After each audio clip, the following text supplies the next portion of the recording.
10 വയസ്സിനും 18 വയസ്സിനും ഇടയിൽ പ്രായമുള്ള കുട്ടികൾ ജിമ്മിൽ പോകുന്നത് നല്ലതാണോ? ജിമ്മിൽ പോയാൽ ഇവരുടെ ഹൈറ്റ് കുറയുമോ? ഇവർക്ക് വേറെ പ്രശ്നങ്ങൾ എന്തെങ്കിലും വരുമോ? ഇങ്ങനെ ഒരു ഡൗട്ട് നമ്മുടെ സൊസൈറ്റിയിൽ ഭയങ്കരമായിട്ടുണ്ട്. പണ്ട് തൊട്ടേ നമ്മുടെ സൊസൈറ്റിയിലുള്ള ഒരു മിത്താണ് ഈ 18 വയസ്സിൽ താഴെയുള്ള ആളുകൾ ജിമ്മിൽ പോയാൽ അവരുടെ ഹൈറ്റ് കുറയുന്നു. സത്യത്തിൽ അത് തെറ്റായിട്ടുള്ള സ്റ്റേറ്റ്മെന്റ് ആണ്. 18 വയസ്സിൽ താഴെയുള്ള കുട്ടികൾ ജിമ്മിൽ പോയാൽ അവരുടെ ഹൈറ്റ് ഒരിക്കലും കുറയത്തില്ല. ഞാൻ ഒരു കാര്യം പറയാം. ഒരു സ്കൂൾ കുട്ടീനെ എടുത്ത് ആ കുട്ടി 1ാം ക്ലാസ് മുതൽ ബാഗ് ചുമക്കുവാണ്. നമുക്കൊരു അനലൈസ് നടത്താം. ഒരു ബാഗിന് എത്ര കിലോ കാണും? ഒരു ബാഗിന് ഒരു 2.5 കിലോ 3 കിലോ കാണും. ഒരു ബുക്കിന് എത്ര കിലോ കാണും? ഒരു ബുക്കിന് ഒരു 1.5 കിലോ കാണും. ഒരു കുട്ടി ഒരു ദിവസം എത്ര ബുക്ക് ഇപ്പോൾ സ്കൂളിൽ കൊണ്ടുവരുന്നുണ്ട്? ഒരു 7 മുതൽ 10 ബുക്ക് വരെ ചിലപ്പോൾ കൊണ്ടുവരേണ്ടി വരും. പിന്നെ അത് കൂടാണ്ട് ടിഫിൻ ബോക്സ്, മറ്റുള്ള ബോക്സുകൾ, പിന്നെ മറ്റുള്ള സാധനങ്ങൾ, ഇതെല്ലാം കൂടെ കൂട്ടി ഒരു ബാഗിന് ഒരു 15-16 കിലോന്റെ അടുത്ത് വരും. ഇത് ഞാൻ ആവറേജ് ആയിട്ട് പറയുവാണ്. ചിലപ്പോൾ ഇതിൽ കുറയാം, ഇതിൽ കൂടാം. അപ്പം ചെറുപ്പം തൊട്ടേ ഈ വെയിറ്റ് ഒക്കെ തന്നെ ഈ കുട്ടി താങ്ങിക്കൊണ്ട് നടക്കുവാണ്. ഒരു കുട്ടി സ്കൂളിലേക്ക് ഇത്ര കിലോ, ഈ 15-16 കിലോ താങ്ങിക്കൊണ്ടാണ് മിക്കപ്പോഴും വരുന്നതും അതേപോലെ പോകുന്നതും. അപ്പം ഈ വെയിറ്റ് താങ്ങിയിട്ടും ഈ കുട്ടി വളയുന്നുണ്ടല്ലോ, ഈ കുട്ടി അവന് ആവശ്യമായിട്ടുള്ള പൊക്കം എല്ലാം വെക്കുന്നുണ്ടല്ലോ. ഇപ്പം ഇന്ത്യയിൽ മാത്രമല്ല, മറ്റ് രാജ്യത്തിലും എല്ലാവരും ഇങ്ങനെയൊക്കെ തന്നെ ആയിരുന്നു. അവിടെയും ഈ കുട്ടികൾ ബാഗും ഇതൊക്കെ ചുമന്നുകൊണ്ടായിരുന്നു പൊക്കോണ്ടിരുന്നത്. പക്ഷേ എനിക്ക് ഇപ്പോഴത്തെ 2015 ശേഷമുള്ള കാര്യം പറഞ്ഞോടെ, ഇപ്പം അവരുടെ ക്ലാസ് റൂമൊക്കെ സ്മാർട്ട് ക്ലാസ് റൂമായി. അവർക്ക് ഇങ്ങനെ ബാഗൊന്നും നമ്മളെപ്പോലെ ഇപ്പം കൊണ്ടുപോകേണ്ട സാഹചര്യമൊന്നും വരുന്നില്ല. അതിനെപ്പറ്റി എനിക്ക് വലുതായിട്ട് അറിഞ്ഞുകൂടാ. പക്ഷെ അവർ ഇപ്പം അതങ്ങനെ ഫോളോ ചെയ്യുന്നില്ല. പക്ഷെ അവർ ഫോളോ ചെയ്യുന്നുണ്ടായിരുന്നു. നമ്മളെപ്പോലെ തന്നെ ആയിരുന്നു അവരും. ഇനി ഈ 18 വയസ്സിൽ താഴെയുള്ള കുട്ടികൾ ജിമ്മിൽ പോയാൽ അവരുടെ ഹൈറ്റ് കുറയത്തില്ല. സത്യത്തിൽ കൂടാനേ സഹായിക്കത്തുള്ളൂ. കാരണം ജിമ്മിൽ പോകുന്നതുകൊണ്ട് അവരുടെ ബോൺ സ്ട്രെങ്ത് നന്നായിട്ട് ഇമ്പ്രൂവ് ആകും. അവർക്ക് നല്ല സ്ട്രെങ്ത് കിട്ടും.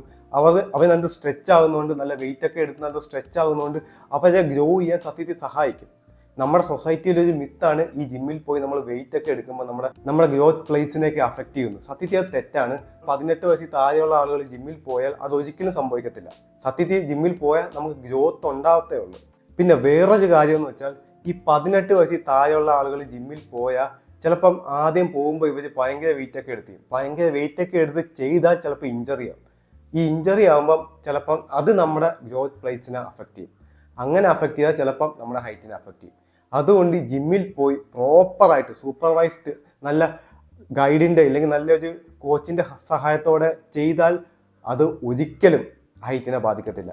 ഈഗോ ആയിട്ട് ചെയ്യുമ്പോഴാണ് ബാധിക്കുന്നത്. കാരണം ഈ 18 വയസ്സിൽ താഴെയുള്ളവർക്ക് ഭയങ്കര ഈഗോ ആയിരിക്കും. ഈ 14 വയസ്സിൽ ഒരുത്തൻ ജിമ്മിൽ വന്ന് അവൻ ചെയ്യുന്നത് എന്തുവാ, അവിടെയുള്ള എല്ലാവരും കണ്ടിട്ട് എനിക്ക് ഏറ്റവും കൂടുതൽ വെയിറ്റ് എടുക്കണമെന്ന് പറഞ്ഞാൽ എല്ലാം ചെയ്യും, ഇഞ്ചറി ആവും.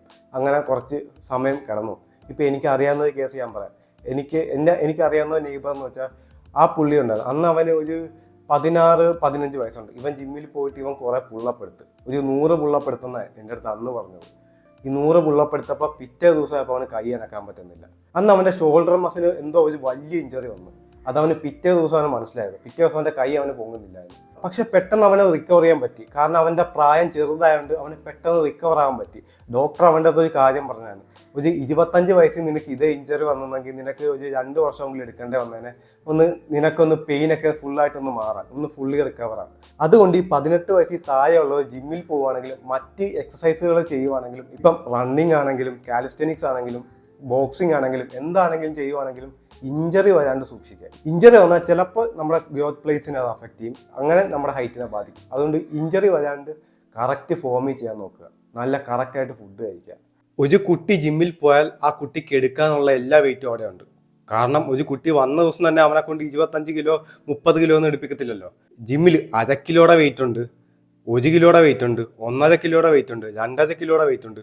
അപ്പൊ ആ കുട്ടിക്ക് താങ്ങാൻ പറ്റുന്ന എല്ലാ വെയിറ്റും ആ ജിമ്മിലുണ്ട്. ഈ കുട്ടികൾ ജിമ്മിൽ വരുമ്പോൾ ട്രെയിനേഴ്സ് ആണ് അവരെ കൊണ്ട് വലിയ വെയിറ്റൊന്നും എടുപ്പിക്കാണ്ട്, ഒരു 5ാം ക്ലാസ്സിൽ പഠിക്കുന്ന കുട്ടിക്ക് വേണേൽ ചിലപ്പോൾ അവന് 10 കിലോ ഒക്കെ എടുക്കാൻ പറ്റുമായിരിക്കും, ഒരു 10 കിലോ ഡംബിളൊക്കെ വേണേൽ എടുക്കാൻ പറ്റുമായിരിക്കും. പക്ഷെ അവനെ കൊണ്ട് അത് ചെയ്യിപ്പിക്കല്, അവനെ കൊണ്ട് ഒരു കിലോയിലൊക്കെ സ്റ്റാർട്ട് ചെയ്യിപ്പിക്കാവുള്ളൂ. അപ്പം അവന് പതുക്കെ അത് പ്രോഗ്രസീവ് ഓവർലോഡ് ചെറിയ പ്രായത്തിൽ ചെയ്യാൻ പറ്റും. എന്ന് വെച്ചാൽ ഒരു ഭയങ്കര വെയിറ്റ് ഒന്നും അല്ല. ഇപ്പം 1 കിലോ 5 കിലോയിലൊക്കെ വരാൻ പറ്റും.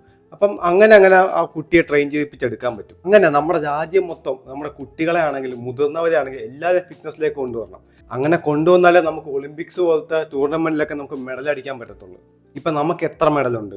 മറ്റ് രാജ്യങ്ങളിൽ 50 വയസ്സിന് മേളിലുള്ളവർ തന്നെ ഒന്ന് മെഡൽ അടിക്കുന്നു. പിന്നെന്താ നമുക്കടിക്കുക? അപ്പം ഫിറ്റ്നസ് എല്ലാത്തിനും ഒരു വലിയ ഘടകമാണ്. അതുകൊണ്ട് എല്ലാവരും ഫിറ്റ്നസ്സിലേക്ക് മാക്സിമം എല്ലാവരും കൊണ്ടുപോകാൻ നോക്കുക. അപ്പം അത്രയുള്ള കാര്യം നിങ്ങൾക്ക് വീഡിയോ ഇഷ്ടപ്പെട്ടു എന്ന് വിചാരിക്കുന്നു. Thanks for watching.